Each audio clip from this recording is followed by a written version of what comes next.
Graça e paz, amada Igreja do Senhor Jesus, aqui quem vos sauda com a paz do Senhor é a diaconisa Tatiana de Santa Catarina, louvando e engrandecendo ao nome do Senhor por essa oportunidade que Ele está nos concedendo nesse dia de compartilharmos da sua santa e poderosa palavra.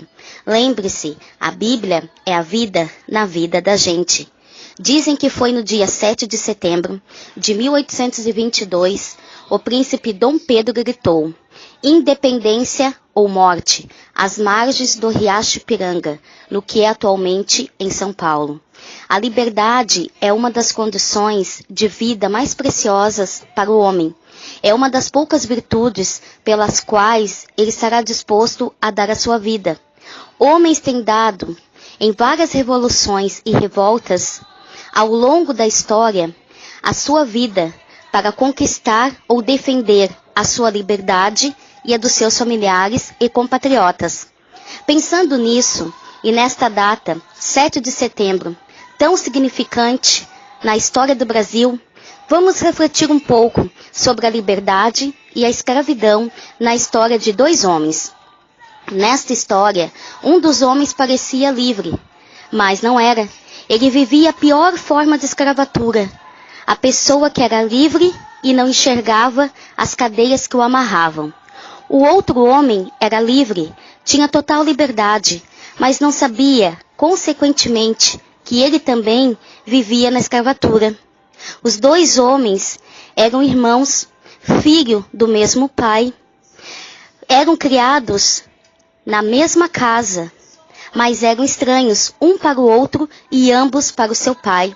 Vamos às Sagradas Escrituras. A nossa história se encontra no livro de Lucas, capítulo 15, a partir do versículo 22, a parábola do filho pródigo. E disse um certo homem, tinha 2 filhos, e o mais moço deles disse ao pai: Pai, dai-me a parte dos bens que me pertence, e ele repartiu por eles a fazenda. E poucos dias depois, o filho mais novo, ajuntando tudo, partiu para uma terra longínqua, e ali desperdiçou os seus bens, vivendo dissolutamente. E havendo ele gastado tudo, houve naquela terra uma grande fome, e começou a padecer necessidades. E foi e chegou-se a um dos cidadãos daquela terra, o qual o mandou para os seus campos, apacentar porcos, e desejava encher o seu estômago com as bolotas que os porcos comiam, e ninguém lhe dava nada. E tornando em si, disse: Quantos jornaleiros de meu pai têm abundância de pão, e eu aqui pereço de fome? Levantar-me-ei, e irei ter com meu pai, e dir-lhe-ei: Pai, pequei contra o céu e perante ti, já não sou digno de ser chamado de teu filho, faze-me como um dos teus jornaleiros. E levantando-se foi-se para o seu pai. E quando ainda estava longe, viu o seu pai, e se moveu de íntima compaixão, e correndo, lançou-lhe o pescoço e o beijou. E o filho lhe disse: Pai, pequei contra o céu e perante ti, já não sou digno de ser chamado de teu filho. Mas o pai disse aos seus servos: Trazei depressa a melhor roupa, vesti-lo, ponde-lhe um anel na mão e a parca nos pés, trazei o bezerro cevado e matai-o, e comamos e alegremo-nos, porque este meu filho estava morto e reviveu, tinha se perdido e foi achado, e começaram a alegrar-se. E o seu filho mais velho estava no campo, e quando veio, chegou-se perto da casa, ouviu a música e as danças, e chamando um dos servos, perguntou-lhe que era aquilo. E ele lhe disse: Veio teu irmão, e teu pai matou o bezerro cevado, porque o recebeu são e salvo. Mas ele indignou, e não queria entrar, e saindo, o pai estava com ele. Mas respondendo ele, disse ao pai: Eis que te sirvo há tantos anos, sem nunca transgredir o teu mandamento, e nunca me deste um cabrito para alegrar-me com os meus amigos. Vindo, porém, este teu filho, que desperdiçou teus bens com as meretrizes, matasse-lhe o bezerro cevado. E ele lhe disse: Filho, tu sempre estás comigo, e todas as minhas coisas são tuas. Mas era justo alegarmos e folgarmos, porque este teu irmão estava morto e reviveu, tinha se perdido e achou-se.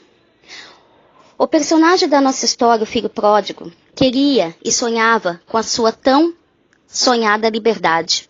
Queria curtir a sua vida, fazer as suas próprias regras, viver uma vida, como dizemos nos dias atuais, uma vida louca. Vamos imaginar que esse filho havia pedido para o pai a sua herança.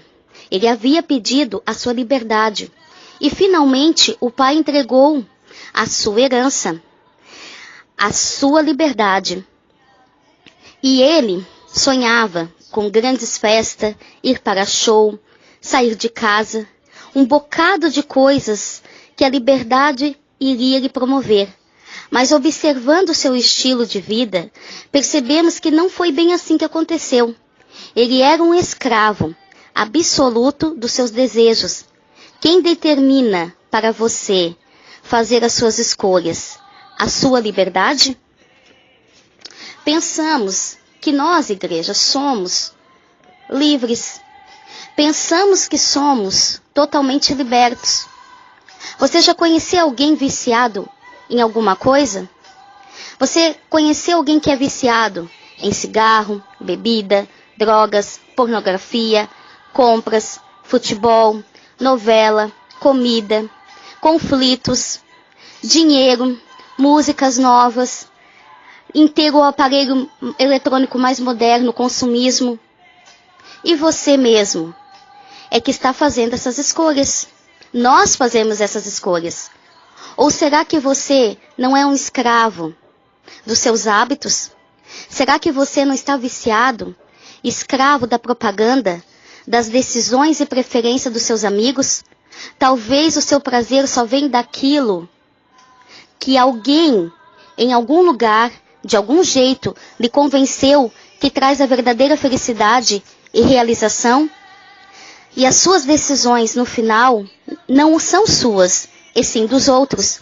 Em João, a palavra do Senhor vai nos dizer, no capítulo 8, a partir do versículo 31, a palavra do Senhor diz assim: Então Jesus disse para os que creram nele: Se vocês continuarem a obedecer aos meus mandamentos, serão de fato meus discípulos, e conhecerão a verdade os libertará. Eles responderam: Nós somos descendentes de Abraão, e nunca fomos escravos de ninguém. Como é que você diz que ficaremos livres? Jesus disse a eles: Eu afirmo a vocês que isto é verdade. Quem peca é escravo do pecado. Oh, aleluia! Escravo do pecado? O filho mais novo é o retrato daquilo que acontece quando temos total liberdade e não sabemos usufruir corretamente. Tudo o que ele queria, as famosas festas, a total liberdade, terminou como? Ele vivendo como um escravo. O filho pródigo imaginava, pensava que ele era livre para fazer o que ele queria. Exatamente assim como nós, igreja. Pensamos que somos totalmente livres. Ou nós estamos vivendo em cadeias, presos no nosso consumismo, no nosso achismo ou no nosso idealismo? O filho pródigo não havia aprendido o segredo da verdade, da verdadeira liberdade, que ela só é conquistada quando nós nos submetemos aos limites. O atleta que não treina nunca conhecerá a liberdade de soltar a barra, de correr a distância ou ganhar a medalha. Como é que os premiados atletas conseguem a liberdade de fazer as coisas incríveis que fazem com seus corpos? Com a disciplina, com a obediência às regras, a submissão ao treinamento. Cada um de nós enfrenta a mesma escolha do filho pródigo nos dias de hoje. Você, amado e amada, que quer a sua liberdade agora, se submeta aos limites que Deus lhe impõe, para um dia ter a liberdade de entrar no reino dos céus, aleluia. A escolha final é sua. E o segundo filho, o mais velho, é o retrato de muitos cristãos. Muitos vivem na presença do Pai, segue a cartilha ao pé da letra, obedece às Escrituras, se submete aos limites, mas vivem como se fossem escravos. Não compreendem a liberdade que têm, não conhecem de fato o seu Pai. O maior problema do filho mais velho é que ele vivia na presença do Pai, mas nunca havia conhecido o Pai verdadeiramente. Ele não entendia o que o pai mais queria. Ao contrário, ele havia inventado na cabeça dele limites, regras impostos pelo seu pai, que nunca existiu. Será que este pai, que entregou a herança ao filho mais novo, teria negado a outro filho uma festa com seus amigos? Claro que não, amada igreja. Mas o filho mais velho tinha isso na cabeça dele. E ele vivia como um escravo. Por quê? Porque não conhecia verdadeiramente o seu pai. E nós, amada igreja, conhecemos, vias de fato, o nosso pai? Conseguimos compreender a liberdade que ele nos dá? Ou será que também vivemos como escravos? Nós temos uma imagem de um Deus que é um carrasco, só esperando quando a gente dá uma tropeçadinha para nos castigar? Onde estão os limites que você está se obrigando a guardar? Estão realmente na palavra de Deus? Ou será que estão frutos das deduções, implicações e lógicas de homens que não conhecem o verdadeiro Pai? Reflita nisso, amada igreja. Jesus falou de liberdade, mas de uma liberdade diferente, do tipo que vem através do poder da submissão. Não por meio de controle, mas de rendição, não por intermédio de novas decisões, impostas por pessoas que querem nos escravizar. O Senhor Jesus, sim, veio trazer para nós uma emancipação, para nós se tornarmos seu povo, não mais escravos, mas livres como filhos. E Ele almeja que sejamos governados, não pela lei, mas pelo amor. Fomos libertados, igreja, de nossas culpas, de nosso legalismo. Temos, aleluia, a liberdade de orar, de amar a Deus de todo o nosso coração. E fomos perdoados pelo único que pode condenar-nos. E estamos verdadeiramente livres. Você, amado, você, minha amada, está verdadeiramente livre? Jesus veio nos libertar, não para fazer o que nós queremos, mas para sermos o que fomos destinados a sermos. Podemos entrar no reino dos céus, ser cidadãos da cidade celestial. Temos que compreender a verdadeira liberdade que só Jesus pode nos dar. Que possamos conhecer o verdadeiro libertador, que se chama Jesus Cristo, o Filho de Deus. Espero que o Espírito Santo tenha falado fortemente ao teu coração através dessa palavra. No dia de hoje, 7 de setembro de 2017, a independência do Brasil. Que seja o dia da tua independência.